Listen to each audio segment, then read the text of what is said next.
प्यारे बच्चों नमस्कार। ज्ञान सिंधु क्लासेस में आपका स्वागत है। ये सेशन कक्षा 9 के विद्यार्थियों के लिए है और इसमें आज हम चर्चा करेंगे कक्षा 9 विषय विज्ञान का लेटेस्ट जो है सिलेबस।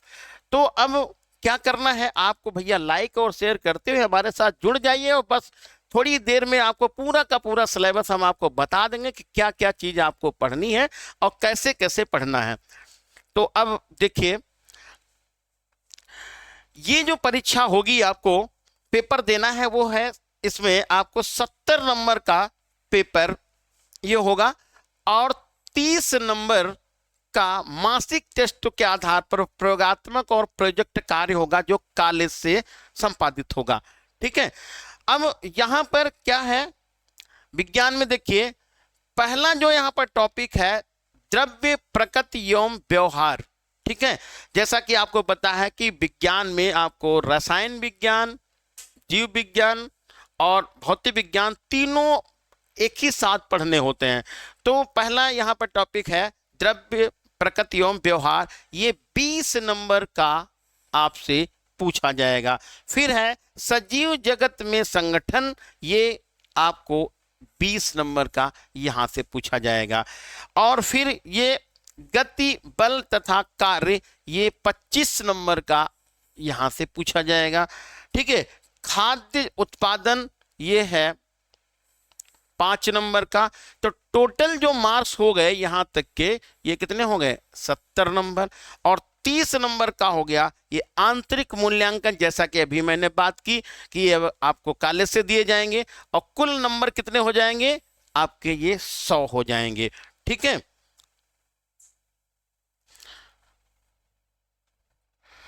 अब इकाई 1 में क्या है, द्रव्य और व्यवहार में द्रव्य की परिभाषा क्या है वो आपको पढ़ना है। ठोस, द्रव और गैस अवस्था के अलग अलग लक्षण क्या होते हैं, यानी कैसे पहचानेंगे कि कोई पदार्थ ठोस है या द्रव है या गैस है। ठीक है।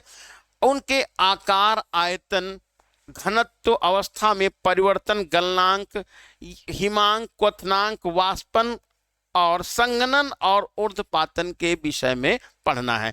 तो ठोस क्या है, देखिए ठोस वह पदार्थ है जिसका आकार, आकृति क्या होता है और आयतन निश्चित होता है। द्रव क्या होता है, द्रव का क्या है, वो आकार और इसका जो है आयतन, ये आकार इसका कुछ निश्चित नहीं होता द्रव का। जैसे आप द्रव को किसी ग्लास में रख लें तो उसी का आकार ही ग्रहण कर लेगा। ठीक। यदि इसको आप किसी प्याली में डाल देंगे तो उसका आकार ही ग्रहण कर लेगा। ठीक। आकृति और आकार या बोले तो परिवर्तन हो जाता है, लेकिन आयतन में कोई परिवर्तन नहीं होता है। अब देखिए गैसीय अवस्था में ना इसका कोई आकार होता है ना कोई इसका आयतन होता है। जिस बर्तन में आप रख देते हैं उसी का ये आकार और आयतन ये ग्रहण कर लेता है।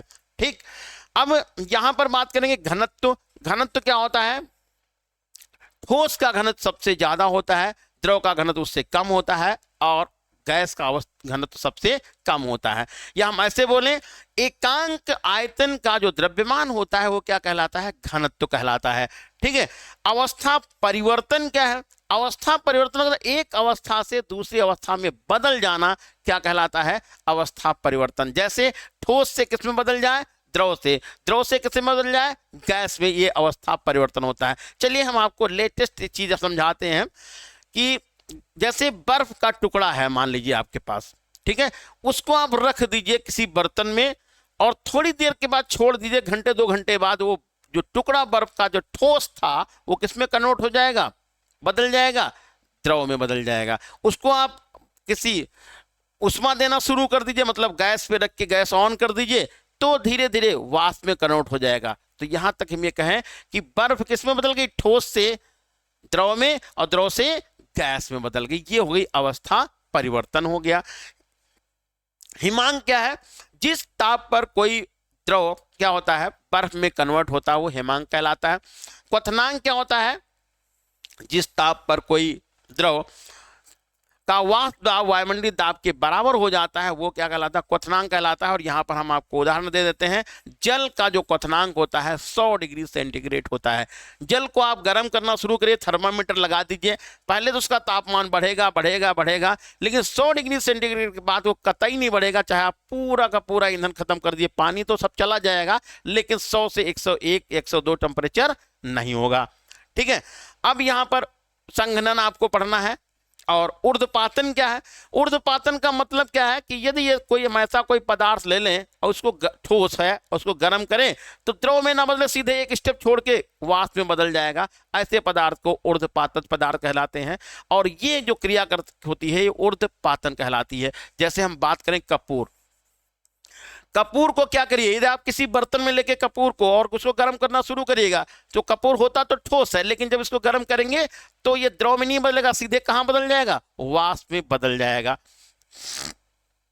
फिर क्या है, अगला जो यहां पर पढ़ना आपको है, द्रव्य की प्रकृति, द्रव्य की प्रकृति, तत्व, यौगिक, मिश्रण, समांगी, विषमांगी मिश्रण, ये सब आपको मिश्रण के विषय में पढ़ना है। ठीक है, मिश्रण क्या होता है, दो या दो से अधिक पदार्थों का जो मिलना हो क्या कहलाता है, मिश्रण कहलाता है। समांगी का मतलब एक समान हो गया, विषमांगी क्या है, अलग अलग हो गया, जैसे पानी में आप बालू मिला दीजिए, विषमांगी मिश्रण हो जाएगा। फिर आगे यहाँ पर निलंबन के विषय में पढ़ना है। फिर आगे आपको पढ़ना है कण की प्रकृति क्या है, आधारभूत इकाई, परमाणु, अणु, रासायनिक संयोजन के नियम पढ़ने हैं। ठीक है, परमाणु और अणु, ठीक है, परमाणुओं से मिलकर के अणु बनता है और अणु ही रासायनिक क्रिया में भाग लेते हैं। ठीक है, स्थिर अनुपात का नियम क्या है, द्रव्य संरक्षण का यानी द्रव्यमान संरक्षण का नियम क्या है, जिसको द्रव्य अविनाशता का नियम भी कहा जाता है।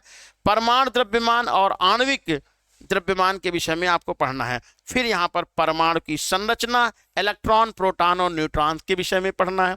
ठीक है, ये भी आपको ध्यान रखना है कि इलेक्ट्रॉन पर जो चार्ज होता है वो माइनस होता है, प्रोटॉन पर प्लस चार्ज होता है, जितना इलेक्ट्रॉन पर होता है माइनस उतना ही प्रोटॉन पर प्लस चार्ज होता है, और न्यूट्रॉन पर होता है कोई चार्ज नहीं, यानी कि निरावेशित होता है। फिर आपको रासायनिक सूत्र और समस्थानिक और समभारी के विषय में भी पढ़ना है। अब आगे क्या है देखिए, ये है बायो का पार्ट, यानी कि इकाई 2 में सजीव जगत के में संगठन, और इसमें कोशिका के विषय में पढ़ना है। और जैसा कि आपको पता भी होगा कि कोशिका जीवन की आधारभूत की सबसे छोटी इकाई है। ठीक है, तो ये कोशिका हो गया। फिर आपको ये पढ़ना है कोशिका, बहुकोश की जीव, एक कोशिका जीव। ठीक है, कोशिका कला क्या है, कोशिका भित्ति क्या है, कोशिका के विषय में आपको पूरा पढ़ना है। कोशिकांग योम, कोशिका द्रव्य यानी कोशिका के अंदर क्या क्या चीज पाई जाती है उसके विषय में पढ़ना है। कोशिका को बिल्कुल डिफाइन करके एक एक चीज पढ़ना है। माइटोकॉन्ड्रिया के विषय में पढ़ना है, और आपको ये ध्यान रखना है कोशिका का ये पावर हाउस कहा जाता है, माइटोकॉन्ड्रिया का ऊर्जा घर कहा जाता है। रिक्तिकाओं के विषय में पढ़ना है, और ये गाल्जी काय केंद्रक और क्रोमोसोम सब कुछ आपको इसी चैप्टर में पढ़ना है। ठीक, फिर है ऊतक, अंग, अंग तंत्र और जीव। तो ऊतक, अंग, अंग तंत्र और जीव, ये जंतु और वनस्पति ऊतक के विषय में पढ़ना है। संरचना एवं कार्य, ऊतक की संरचना और कार्य के बारे में पढ़ना है। और जंतुओं में 4 प्रकार के ऊतक पाए जाते हैं, ये आपको संयोजी ऊतक और पेशी तंत्रिका ऊतक के विषय में आपको विशेष रूप से पढ़ना है। अब आइए अगला क्या है, अब यहां पर जो आता है ये भौतिक विज्ञान का पार्ट है। इकाई नंबर 3 गति के विषय में पढ़ना है। तो गति क्या होती है, जैसे मान लीजिए किसी वस्तु की दूसरी वस्तु के सापेक्ष यदि स्थिति में परिवर्तन हो रहा है तभी क्या कहेंगे, गति कहेंगे। और दूरी और विस्थापन क्या है, वेग क्या है, और सरल रेखा में एक समान और असमान गति पढ़ना है कि एक समान गति क्या होती है, असमान गति क्या है, गति के विषय में आपको पढ़ना है। तो गति कब होगी, जब समय के साथ उस वस्तु की स्थिति में परिवर्तन होगा तो गति होगी, अन्यथा परिवर्तन नहीं होगा तो गति नहीं होगी।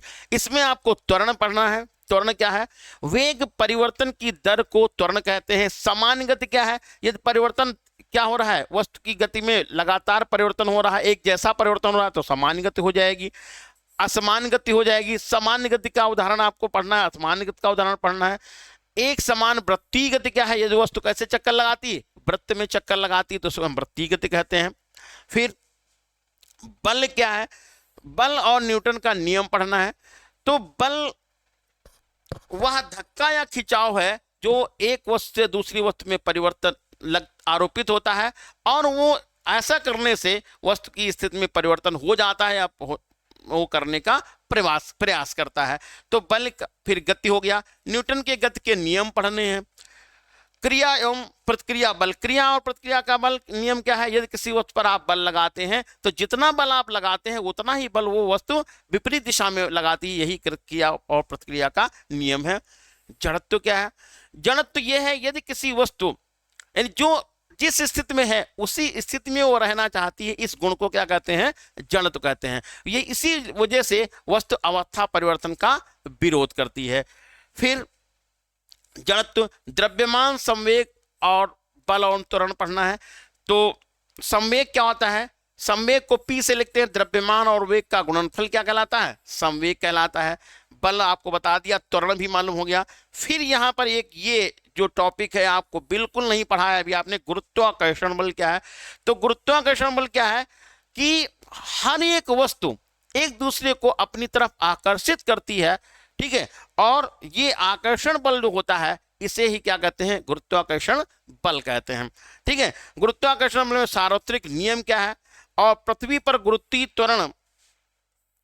त्वरण के विषय में पढ़ना है। द्रव्यमान और भार और मुक्त पतन पढ़ना है। तो हम ऐसे बोलें कि जैसे मान लीजिए दो वस्तुएं हैं, तो इनके बीच में आकर्षण बल लग रहा है।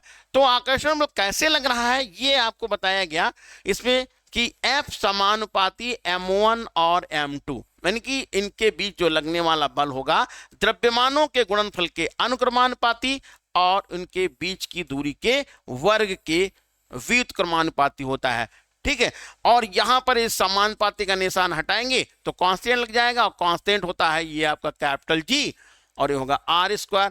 ये कैपिटल G क्या है, समानुपाती नियतांक है। इसके विषय में आपको पूरा का पूरा पढ़ना है, ठीक है। तो ये आपका सिलेबस है, इसी के अकॉर्डिंग आपको पढ़ना है। और फिर यहां पर ये प्लवन और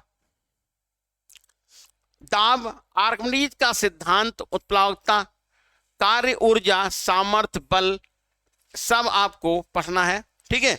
ऊर्जा, सामर्थ्य, गति ऊर्जा, स्थिति ऊर्जा, ऊर्जा संरक्षण का नियम पढ़ना है, ठीक है।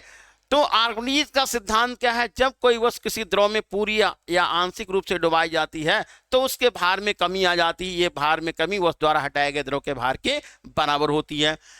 ऊर्जा क्या है, किसी वस्तु में कार्य करने की क्षमता को क्या कहते हैं, ऊर्जा कहते हैं। और सामर्थ्य क्या है, कार्य करने की दर को सामर्थ्य कहते हैं, ठीक है। गति ऊर्जा किसे कहेंगे, किसी वस्तु में गति के कारण जो कार्य करने की क्षमता होती है उसे गति ऊर्जा कहेंगे, ठीक है। स्थिति ऊर्जा क्या है, यदि किसी वस्तु की विशेष स्थिति में जो कार्य करने की क्षमता होती है या ऊर्जा होती है उसे क्या कहते हैं, स्थिति ऊर्जा कहते हैं। ऊर्जा संरक्षण का नियम क्या है, ऊर्जा संरक्षण का नियम यह है बेटा कि ऊर्जा को न तो उत्पन्न किया जाता है न तो नष्ट किया जाता है, बल्कि एक रूप से दूसरे रूप में परिवर्तित किया जा सकता है।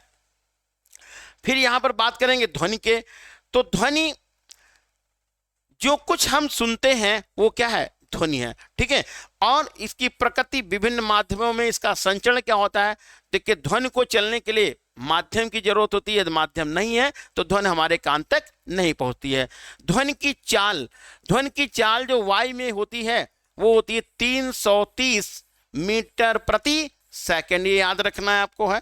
मनुष्यों में श्रवणता का परिसर क्या होता है, देखिए, यदि आवृत्ति जो है तरंग की 20 से 20,000 हर्ट्ज के बीच में होती है तो वो जो तरंग है उसका एहसास होता है आपको, और अन्यथा जो है एहसास नहीं होता है। इन तरंगों को क्या कहते हैं, श्रव्य तरंगे कहते हैं। और ध्वनि का परावर्तन क्या है, जैसे मान लीजिए ध्वनि हम बोल रहे हैं तो किसी परावर्तित तल से जब टकरा के लौट के वापस आएगी, उसे क्या कहते हैं? ध्वनि का परावर्तन कहते हैं। प्रतिध्वनि का मतलब होता है एक बार ध्वनि उत्पन्न की जाए, फिर परावर्तित होकर फिर हमको पुनः सुनाई पड़े, उसे क्या कहते हैं? प्रतिध्वनि कहते हैं। तो इस तरह से आपको यहाँ पर आपको प्रतिध्वनि और ऊर्जा इसके विषय में पूरा पढ़ना है।